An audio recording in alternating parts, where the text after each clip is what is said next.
When I think about our program, what I really think about is how much we do and how there are so many different facets to our program. But the one thing that I think is most important is that we are a support system for our students.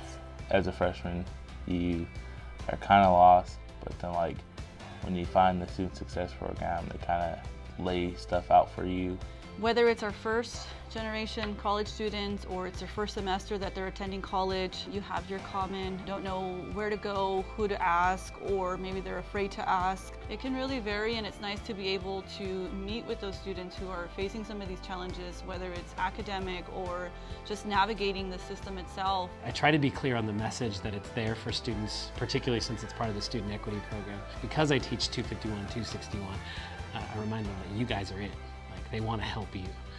I try to advocate quite a bit for the center. I feel like a student success coordinator's job is to help hold them accountable, but it's to help grow and mold them into a young adult. I like to talk to the players a little bit about myself and give them a feel for who I am. They're starting to open up, and I can address the academic issues then and refer them to the centers that I feel will benefit their academic success. I think the way you see results is in those that persist in the program and those who actually complete the program. Seeing how comfortable the students are with each of our labs, that home base, seeing how much they value that, I think that is really one of the biggest keys to the program's success. It's like a family, less of teacher relationship and more of like a friendship, and it means a lot.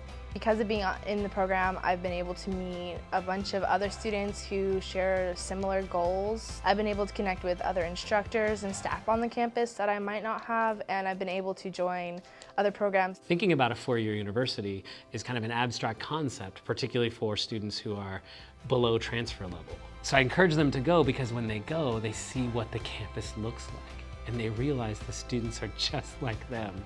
So I remember one student coming back and talking about Stanford, and before, didn't think this was possible, right? But came back and was like, I think I could go to Stanford. And I thought for a second, I was like, oh, these are worth it. Because even in that moment, whether it turned into an application or not, that person was seeing themselves differently, which is really so much about what education is just seeing things in a different way, particularly yourself. My whole experience here probably wouldn't have been the same without the Student Success Program. Elise was actually the one who encouraged me to finish in 2 years. I didn't think I could do it. I did it with summer school, and 2 years max. I'm transferring now, so it's pretty incredible, but she was definitely there to motivate me, and she taught me that, oh, I can do it, and I did.